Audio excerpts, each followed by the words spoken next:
Fala, povo! Voltamos com o nosso Antenado Podcast, mais uma edição, e você participa com a gente, deixa seu comentário, sua curtida, né, seu like, deixa levar e compartilha aí com quem você quiser. Se você estiver gostando, olha, dá uma olhada ali no podcast do Eugênio, né, assiste lá, o podcast Antenado. E vai lá no nosso blog, conhece lá um pouco das informações, a nossa opinião, as notícias que a gente publica com um jornalismo muito sério, sem fake news, tá bom? Gosto muito de vocês e espero que vocês gostem de mim e do meu trabalho também. Hoje a gente vai conversar um bate-papo sobre arte, artes visuais, artes plásticas. Eu estou recebendo um artista que começou ali de maneira muito natural, desenvolvendo seu próprio trabalho, descobrindo como fazer a sua arte aparecer e depois foi ali se profissionalizando cada vez mais e hoje é um grande nome, um mosaicista. É assim o Wender Batista que fala. Eu estou treinando faz 3 dias esse nome para dizer direito. Mosaicista. Isso mesmo. Boa tarde, né? Primeiramente. Isso mesmo. A arte do mosaico é uma arte milenar, né? Uma arte que já data de mais de 5.000 anos atrás, né?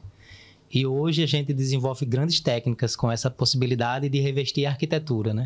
Bacana. Gente, não sei se vocês sabem, mas eu não sabia. Eu conheci ele por acaso, eu estava ali lanchando, adoro um bolo da moça que tem lá na UFRN ali. Como é que é? No Centro de Convivência. Ali tem umas lojinhas, tem uma moça que faz um bolo da moça que ele fica molhadinho. Eu estava lá comendo meu bolo da moça, com meu cafezinho, aí eu olhei, vi umas telas lá, um trabalho, eu disse, perguntar, você topa dar uma entrevista para a gente conversar? E descobri que ele, inclusive, foi um dos artistas que fez a escadaria, né, de Mãe Luísa, que virou simplesmente um símbolo da cidade por muitos motivos, mas também atrai pessoas para tirarem fotos, acham bonito ali o lugar. E você estava lá junto com a galera, é isso?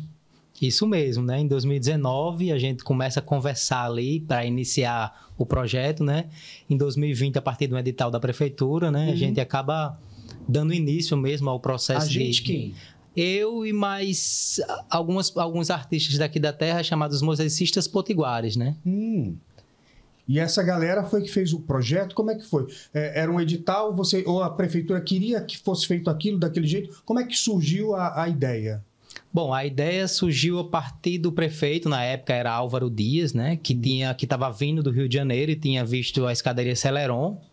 Tinha ficado encantado com a escadaria e quis desenvolver... A escadaria Celeron é bem conhecida, né? No Rio de Janeiro é um ponto turístico. Todo mundo tem que tirar uma foto lá. Isso. Então, mais ou menos, seguiu aquele estilo, é isso? Não seguimos o estilo da Celeron, né? Porque nós tínhamos já uma técnica bastante apurada de tecelas, né? De trabalhar com a possibilidade de fazer mesmo o contorno da figura, né? Que a gente queria representar. E aí, em 2020, quando a gente passa no edital, né? A gente recebe a oportunidade de contar a história do nascimento de Mãe Luísa. Então, a escadaria de Mãe Luísa é a história do nascimento de Mãe Luísa, né?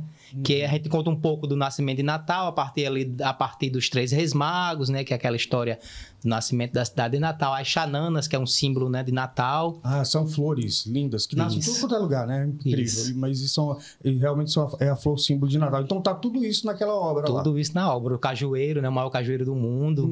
A gente representou alguns bichos nativos, né? Da Mata Atlântica. Como também representamos, né, os casarios de Mãe Luísa.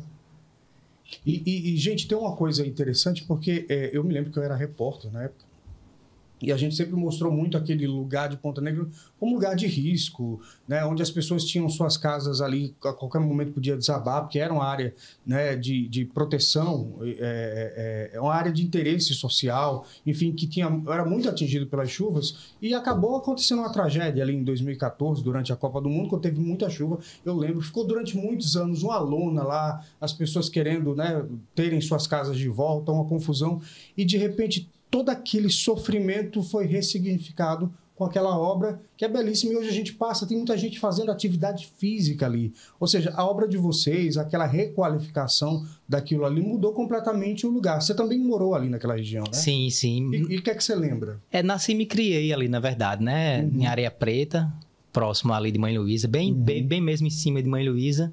E ali era uma escadaria muito curtinha, mas era onde as pessoas realmente usavam para pegar ônibus na praia. Era que funcional. Na época era funcional. Mas era uma escadaria bem estreita, assim, onde realmente era só para subir e descer mesmo e não tinha outra função. Mas o interessante que você falou, né, quando rolou a requalificação da escadaria, que teve a arte também, então as pessoas foram contemplar a arte e viram a possibilidade de usar como uma prática esportiva também, para descer, subir, né? Uhum. E isso foi interessante também. Além de você ir lá poder fotografar, você também tem uma possibilidade de usar ela como um esporte, né? Agora, por exemplo, eu não sabia que eram artistas daqui. Como é que vocês veem essa questão do reconhecimento do trabalho de vocês? Por exemplo, as pessoas reconhecem? Então, hoje o reconhecimento ele é bem duro, né? Não é fácil viver de arte. Hoje eu tento viver de arte, né? Tento viver da arte do mosaico. Mas o reconhecimento, ele é, digamos assim, ele é lento, né? Ele vai acontecendo, mas ele é um pouco lento. Né? Ah, entendo. E quando você pensa nessa arte do mosaico, claro que você falou para mim um pouco antes da gente começar a gravar a entrevista, que foi uma coisa que você começou ali por experimentação, né? Através não tinha o que fazer, vou fazer isso aqui. E faz muito bem. Mas você se baseia em alguma técnica? Como é que é a inspiração para isso? Então, hoje sim, né? Mas na época não. Na época eu nem sabia o que era mosaico. Queria só ganhar aquele dinheiro para levar a menina para tomar um sorvete, né? Para ir para um cinema, né? Na época tinha os cinemas na cidade ainda, aquela coisa que o cinema funcionava muito. Sim. Então era um diferencial para mim, né? Eu fazia ali, pegava os balcos de coqueiro, né? Juntava as sementes nativas, fazia peixes e saía vendendo e vendia bem. Vendia em Natal, vendia em pipa. Né? Vendia em Natal, vendia em pipa, vendia na rua mesmo, ia pra praia vender, era aquela coisa na minha adolescência ainda, e saía vendendo e vendia bem. Mas isso veio de onde, essa ideia? Vou fazer artesanato para vender. Então, eu acabei unindo o útil ao agradável, eram materiais ali que estavam disponíveis, né? Várias sementes disponíveis em vários lugares diferentes, aquelas sementinhas vermelhas, né? Tinha um olho de boi com um pontinho preto, e aí eu ia juntando aquelas sementes e comecei a colar uma do lado da outra, né? Então, deixa de ser um mosaico, né? Isso. Então, e depois, quando eu comecei a trabalhar com o mosaico, eu fui conhecer, eu pensei, poxa, eu já fazia mosaico, né? Então, já desenvolvia técnica de mosaico sem saber que eu estava fazendo mosaico, né? E agora, hoje você faz pesquisa. E aí o seu mosaico, ele ganhou uma nova, como é que eu poderia dizer, uma nova roupagem ali. Aí quais são as técnicas que você desenvolve, quais são as técnicas que você acha legal? Pronto, hoje eu utilizo muito, né, a técnica da tessela, né, que a tessela nada mais é do que quadrados, retângulos ou triângulos que seguem o mesmo padrão, né, são pecinhas que seguem o mesmo padrão. Que justamente o período bizantino ele é rico nisso, né? O período bizantino foi um dos períodos onde o mosaico teve seu apogeu, né? Com o cristianismo, né? Que dominou igrejas, a técnica, né, do mosaico. Isso. Aqueles vitral é mosaico? Vitral é vitral. Não tem relação. Tem uma diferença entre o vitral e o mosaico, né? Porque Mas o mosaico, você pode construir um vitral através da arte do mosaico também ou não? Não, porque o vitral ele acaba usando técnicas diferentes, né? O vitral ele trabalha com a solda, né? Que vai soldar ali Já o mosaico ele vai trabalhar com rejunte, com argamassa, né? Então, o mosaico você cola na parede, né? O vitral ele fica na transparência de uma janela. Tem essa diferença também. Então tem a diferença de materiais e do uso, né? Isso.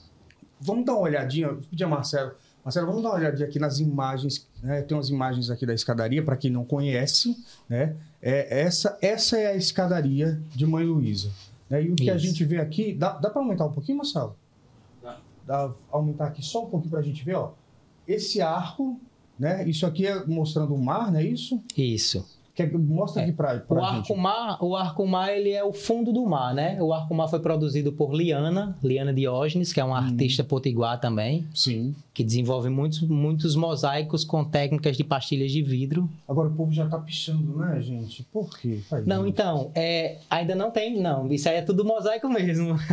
Não é pichação. Não, eu digo aqui, não? Sim, na parede. Na parede, na parede lá atrás. Pichaçõezinhas já. Aqui também eu acho que é pichação, né? Aqui né? Esse trabalho teve um pequeno probleminha que eu acho que aconteceu, não sei se foi um tiro, tem uma marca de um tiro nele, eu acho. Minha nossa. Né? Porque teve uma confusão em algum momento e tem um buraquinho. Aí são dois arcos. Esse e lá no final já é o arco sol. O arco sol, que fica já na Guanabara, mesmo no bairro de Mãe Luísa. E esse aqui já fica na Praia de Areia Preta. Na Praia de Areia Preta. Isso. E aqui, cada mosaicista fez uma parte da escada, é isso? Digamos que cada mosaicista ficou com 3 lances né, dos degraus. Cada lance desse tem cerca de 10, 11 espelhinhos, né? Então, são espelhos de 4 metros por 12 centímetros de altura. Então, são 4 metros de largura por 12 centímetros. Fazer uma obra como essa? Quanto tempo vocês levaram aí cada um? Dá bastante trabalho, assim. Cada grupo, né, que ficou... O meu grupo, porque nós tinha um artista e cada artista teve a possibilidade de ter 2 ajudantes contratados pela prefeitura. Então, era eu e 2 ajudantes que trabalhavam junto comigo. E cada grupo passou 3 meses de produção para produzir cada partezinha dessa, né? E aí tem que esperar um terminar para o outro fazer? Não. Dava para fazer simultaneamente. Interessante. Então, pode-se dizer que foram 3 meses de produção, mais umas 3 semanas de montagem, né? Vamos lá no teu Instagram, que tem outras obras aí que você já fez, né? Vamos mostrar. Tem uma em Lucrécia, eu acho, uma escadaria em Lucrécia, que está fazendo muito sucesso. Dá uma olhadinha aqui nessa escadaria de Lucrécia. É essa aqui, não é isso? Isso. Essa daí você fez sozinho? Isso. Essa escadaria é interessante porque eu recebi da prefeita, né, que na época era Seição, para homenagear um morador local da cidade, né? E aí ele tinha feito um trabalho e eu fiz uma releitura do trabalho dele em mosaico. Entendi. Essa imagem, a escadaria ainda está faltando rejunte, mas ela está quase pronta. Aí a gente estava finalizando o processo para no outro dia a gente fazer o rejunte para fazer o acabamento final, porque o rejunte é o acabamento final, né? Sim. É onde a gente entrega a obra. E aí ela mostra o baobá, né? Que lá tem um baobá na cidade. A agricultura também, que é muito rica lá. É bacana que forma um desenho de longe, fica ainda mais impressionante assim o trabalho. Agora, quando a gente pensa em mosaico, a gente estava conversando um pouco, que você falou que tem uma técnica específica que você desenvolveu a partir de pesquisa sua. Sim. Fractal. O que é esse fractal? Bom, o fractal é uma mandala, né? Uma forma mandálica, uma vibração de luz, né? Todos nós vibramos na luz. E o fractal de luz nada mais é que uma vibração de luz, onde ele mostra, digamos assim, camadas cósmicas de cada elemento de luz que existe, né? Porque hoje, a partir dos meus estudos dos fractais, eu entrei dentro da física quântica, né? Entrei dentro dessa parte que é bem complicada de se entender, teoria das cordas, né? Por que tu se meteu nisso se não dá para entender? Então, mas para entender um pouquinho melhor, você acha que eu tava tentando que o mosaico fazer. Tem relação com essa coisa energética? Totalmente, né? Porque se você for ver, vamos fazer meu rosto em mosaico, aí eu começo ali, quando eu vou quebrar uma pastilha, quando eu vou ver, eu já montei seu rosto, já tem mais de 3.500 pastilhinhas coladas ali, né? Então isso também é um fractal, né? O fractal é justamente isso, é um fragmento de algo, né? Digamos assim, é um pequeno que vira um todo, né? Então, e o mosaico nada mais é que isso também, a junção de várias pecinhas que se torna outra coisa, né, Ali? Sim, e essas pecinhas eu imagino, tô viajando, depois você me corrija se estiver errado. Cada pecinha dessa tem também sua própria energia, sim, né? E acaba juntando para fazer aquela outra coisa que significa outra coisa. Isso. Então é essa a viagem. Essa é a viagem, né? Caraca, e eu pensava que era só um mosaico. Não, gente. É quase uma viagem cósmica, como diria meu amigo Beto Canuto, diretor aqui dessa nave. Falar em viagem cósmica, né? A gente tem uma obra também que eu fiz em 2015 para 2016, que foi o término da minha graduação de artes visuais, né? Então, pode-se dizer que foi o meu TCC ali. Sim. Né? Que eu usei. Então, foi uma oficina, na verdade, um curso, né? Que durou quase 1 ano, que eu montei com o NAC e com Xixila, ao que a gente desenvolveu uma obra... O NAC é o Núcleo de Arte e Cultura da UFRN. O Xixila é o Centro de Ciências Humanas. Isso, Letras e Artes, da UFRN também. E aí, junto com essa parceria... As pessoas falam assim que danada é xixila, pensa que é um bicho, né? Vamos explicar. Fizemos um grande painel lá também, né? Que o nome desse painel hoje é Viagem Cósmica, sim, que são seres alados, né? Que andam dentro desse universo. Esse painel hoje está no Xixila, né? Que é o Centro de Ciências, Letras Humanas e Artes, próximo ao setor de gestão de políticas públicas. Fica... Então tem algumas obras suas também lá na UF. Isso, lá na UF tem 2 obras e hoje ganhei mais uma obra lá.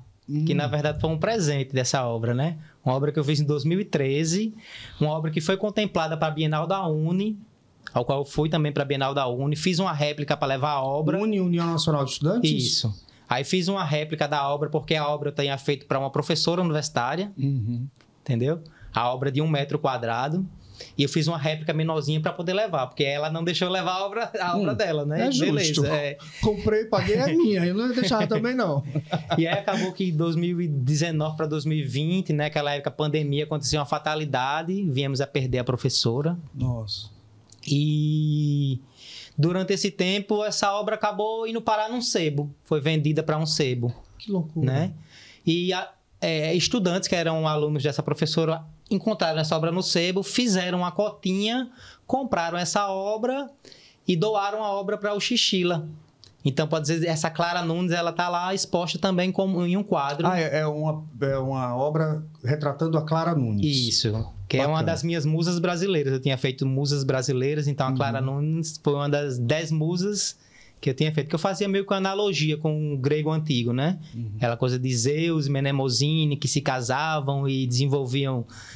E teriam 9 musas, né? Que cantariam por toda a eternidade. Então, eu usava essa analogia de cantar por toda a eternidade e fiz as 9 musas. Até hoje eu não fiz as 9.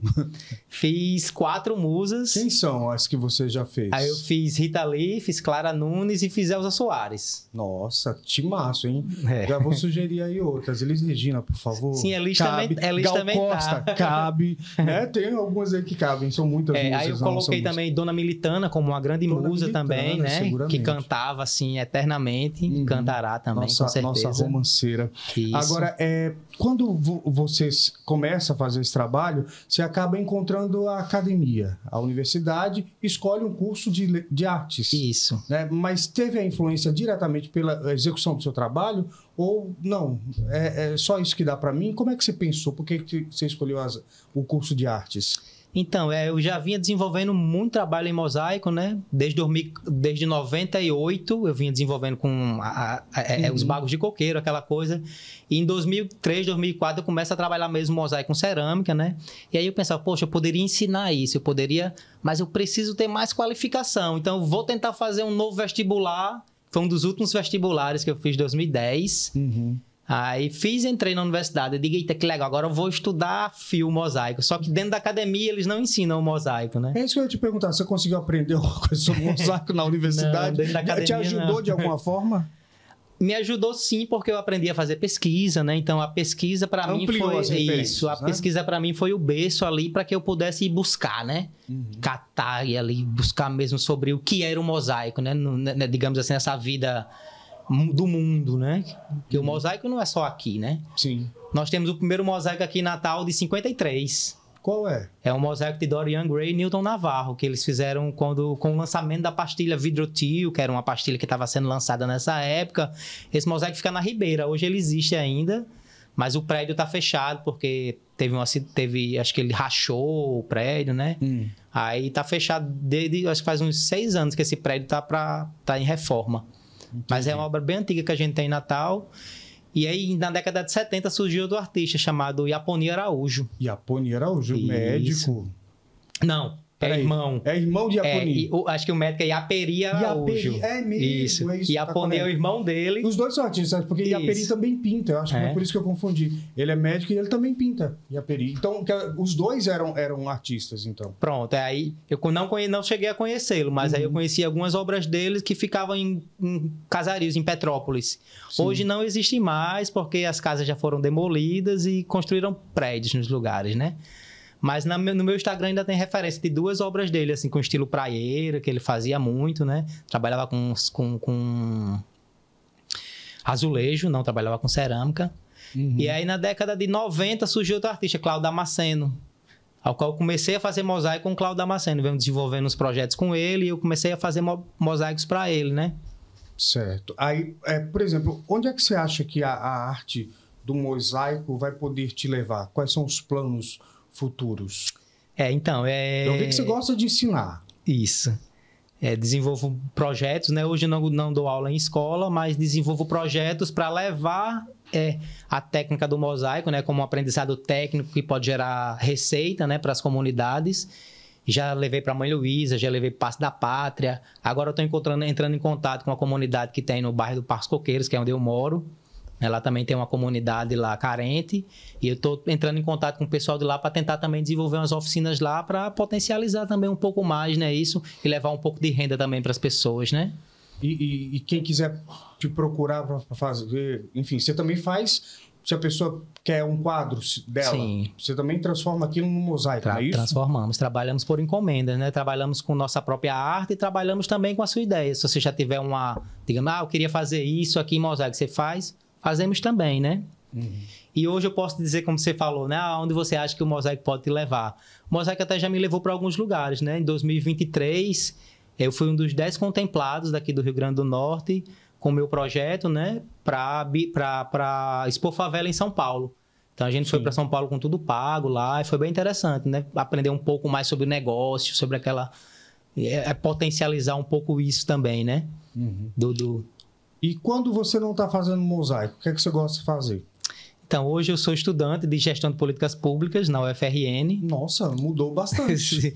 Um pouco. Acaba que a gestão de políticas públicas também tem um pouco de cultura, pode envolver ali, entendeu? Sim. As políticas culturais. É uma possibilidade, né? Isso. Muito embora eu ache a gestão de políticas públicas algo mais burocrático, mais fechadinho, né? Você tem do que a arte, que é uma coisa mais aberta, mais sensível, digamos assim. Sim.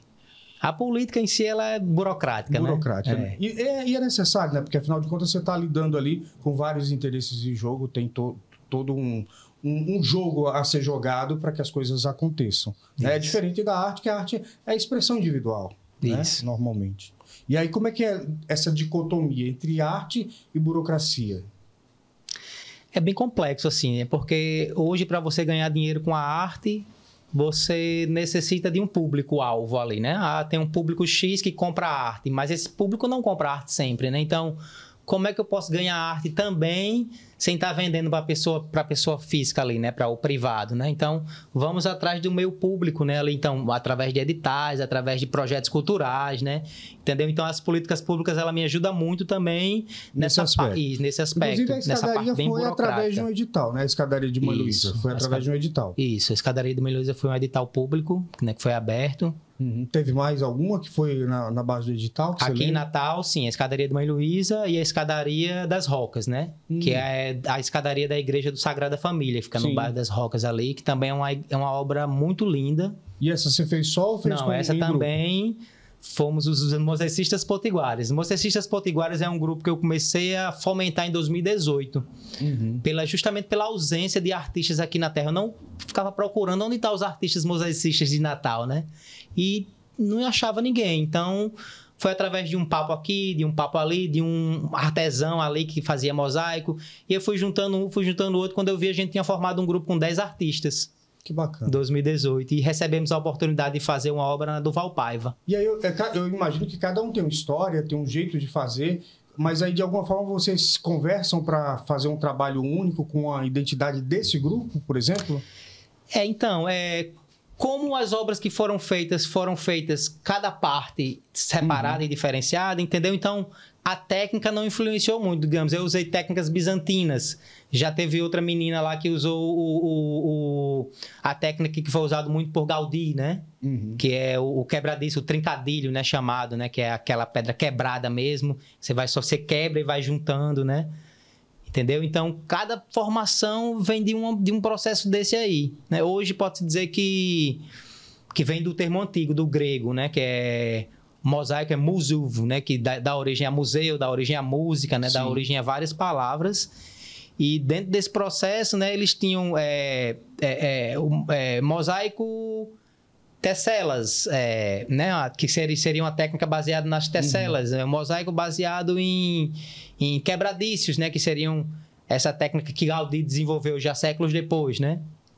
Para ser mosaicista, tem que ser paciente? Quais são as características? O que é que você acha que o mosaico te moldou enquanto pessoa, ou mudou em você?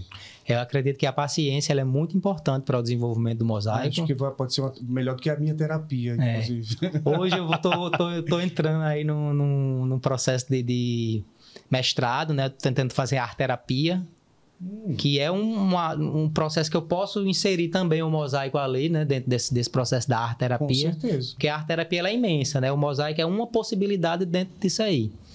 E eu vejo muito isso, né? Hoje em dia eu vejo, desculpa te interromper, tem CEOs dessas empresas, que botaram esse nome aí, CEO, enfim, e pessoas que dirigem empresas que elas fazem coisas do tipo, como é que é aquele negócio que você pega a agulha e faz um crochê. Crochê, tricô, e aquilo ali é meio que uma terapia para a pessoa, para ela se desligar e tal. Eu acho que o mosaico também funciona um pouco assim. Funciona também, né? Ele pode ser tanto servir como uma parte terapêutica, né? Para aquelas pessoas que são muito hiperativas e tudo. E tem pessoas que não se adaptam ao mosaico ali. Começa a fazer e já não quer mais fazer porque não tem paciência para aquilo e sai e vai embora. Mas tem pessoas que realmente ficam ali, isso aqui é muito relaxante para mim, sai juntando, sai colando, sai separando as cores. E essa sensação que você tem? Também. Quando você está fazendo mosaico, você pensa em quê? Por exemplo, né? Eu fico imaginando, claro, você tem ali um objetivo estético, cultural, está fazendo uma obra de arte, mas dá para pensar em quê, por exemplo? Então, quando eu estou desenvolvendo a obra, eu primeiro faço toda a elaboração de qual técnica dentro do mosaico eu vou desenvolver ali para fazer aquela arte, Sim. né? Aí depois tem as partes dos cortes, que são partes mais pesadas. Uhum. E a montagem em si, que é essa parte mais terapêutica mesmo, né? De você estar montando ali. Muitas vezes você foge, você vai buscar algumas coisas. Digamos, estava com problema ali, então estou produzindo ali, estou chegando a uma solução de um problema que é de outra área da minha vida, mas só eu estar montando ali eu consigo ver então, consegue desconectar e ao mesmo tempo estar ali naquela coisa automatizada, digamos assim. Isso. Bacana. E quando você não está fazendo mosaico, o que é que você gosta de fazer? Então, além de ser estudante de gestão de políticas públicas, eu surfo, né? Sou surfista. Surfista, mosaicista, surfista. O que mais? Gosto bastante, pedalo bastante também, gosto de pedalar. Quando eu tenho uma oportunidade de uma dupla ali, eu jogo frescobol também na beira da praia, né? Geralmente esportes muito praieiros mesmo, né? Ou seja, as raízes de Mãe Luísa e Areia Preta seguiram com você. Com certeza, hoje você está morando onde? Hoje eu moro no bairro Nossa Senhora da Apresentação, no Parque dos Coqueiros. Sim, mas a raiz é praieira. A raiz é praieira. Meu pai mora ali em Areia Preta ainda, ele continua morando no mesmo lugar. Então, sempre eu tô indo lá na casa dele, minha prancha fica guardadinha lá na casa dele. Quando eu vou surfar, eu vou pra casa do meu pai, tiro uma horinha já pra ir na praia surfar, pegar aquela ondinha, duas, que também é uma forma de relaxar também, né? Sim. Porque o mosaico, ele é relaxante, mas como ele é uma profissão também, então... Pra você não é só... Pra você ele também é seu ganha-pão. Isso. Hoje em dia ele é o meu ganha-pão, é minha única renda, o mosaico hoje, né? Wendel, você se sente de alguma forma... privilegiado, porque a gente ouve muitas histórias de artistas que simplesmente não conseguem viver da sua própria arte. Você consegue viver do seu trabalho? Isso de alguma forma é um privilégio ou como é que você encara isso? Então, acredito que é um privilégio, sim. Não é fácil viver de arte, né? Tem meses que é bastante difícil de vender, né? Então, esse mês eu vendi muito bem. Então, não vou gastar tudo, eu vou ter que ter né, essa consciência financeira aqui para que nos meses que eu não esteja vendendo bastante, eu tenha minha segurança. Planejamento, né? De ter ali uma reserva. Isso. Eu posso dizer que eu já vendi grandes obras, né? De ser privilegiado também por isso, né? Depois que eu fiz as obras no Xixila, né? Que são 2 painéis gigantes que tem lá. Eu fui convidado para fazer um painel e no mesmo período da escadaria de Mãe Luísa, sim, eu estava fazendo... um grande mosaico também na cidade de Areia Branca. Pode-se dizer que é um dos maiores mosaicos da América Latina. Não o maior, né? Mas um dos maiores. Uma obra com 400 metros quadrados de área revestida. É um mosaico assim, lindíssimo, gigante, que conta a história econômica da cidade de Areia Branca, né? Na parte turística, sal, petróleo, né? Os atuns. A gente homenageou também moradores locais. Eu fiz uma imagem de Deífilo Gugel, fiz uma imagem de um lutador de jiu-jitsu que mora lá, mas atua em Dubai, entendeu? Então, fiz o desembargador da cidade. Então, tem muito essa relação também, né? Digamos assim, desse retorno. Bacana. Muito bom. Quem quiser saber mais sobre o seu trabalho, sobre o que você faz, ou de repente até quero fazer uma obra, né, contigo. Como é que faz? Então, hoje, né, nós temos nas mídias sociais, estamos no Instagram. Hoje eu só tenho o Instagram, não tenho um site. Infelizmente eu não tenho um site, só tenho Instagram. O Wendel? É o Wendel Batista, mosaicista. O Wendel Batista é o Wendel com 2 L's, tá? O Wendel, W-E-N-D-E-E, Batista. Aí, mosaicista. Mosaicista. Tá? Então tá aparecendo aí para vocês. Quem quiser conhecer mais do trabalho do Wendel, vai lá no Instagram, é isso? Isso. E o Wendel, só pra gente finalizar, eu queria só falar sobre duas obras depois. Por favor, pode falar. Tenho 2 obras também que é de bastante importância para mim hoje, né? Que são obras de visibilidade pública, né? A obra de arte urbana mesmo, com mosaico como arte urbana, que é na cidade de Martins, na Serra de Martins. Sim. Lá na Serra de Martins a gente teve a oportunidade de fazer na Lagoa do Rosário, que chama-se, uma lagoa que tem lá, bem no centro da cidade mesmo. A gente fez Nossa Senhora do Rosário, que é uma obra que ela tem 3 metros de altura, né? Uma obra gigante também, de pequeno porte, mas é uma obra gigantesca, assim, você, ao lado dela você se sente pequeno ali, então é uma obra muito linda essa obra. E a outra também em Martins é uma casa de farinha que fizemos lá, em homenagem às casas de farinhas antigas que funcionavam lá. Que é uma tradição ali da região. Agora, Wendel, você já está deixando marcas visuais para as pessoas apreciarem e que vão ficar pela existência, né? Coisas que as pessoas vão continuar admirando por ser arte, né? E são meio que etéreas de alguma forma. Mas qual é a principal mensagem que você acha que você deixa, ou sua contribuição, seu legado, enquanto pessoa? O que é que você acredita que você tem deixado para as pessoas? Eu acredito que fazer o bem é algo muito importante, né? É justamente esse fazer o bem que eu acabo levando minhas oficinas para as comunidades periféricas.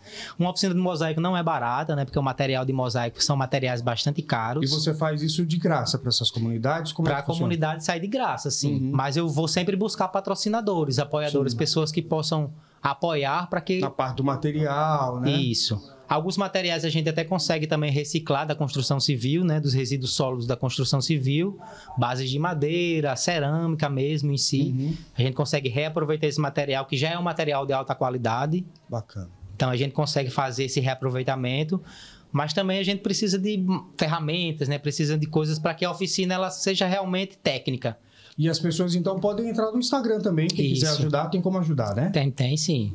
Fechado. Wendel, eu queria te agradecer. Muito obrigado pela conversa. Tá? Obrigado eu. E você que está em casa, segue com a gente, que sempre tem um programa novo aqui, um bate-papo legal, tá? No nosso podcast Antenado. Até a próxima.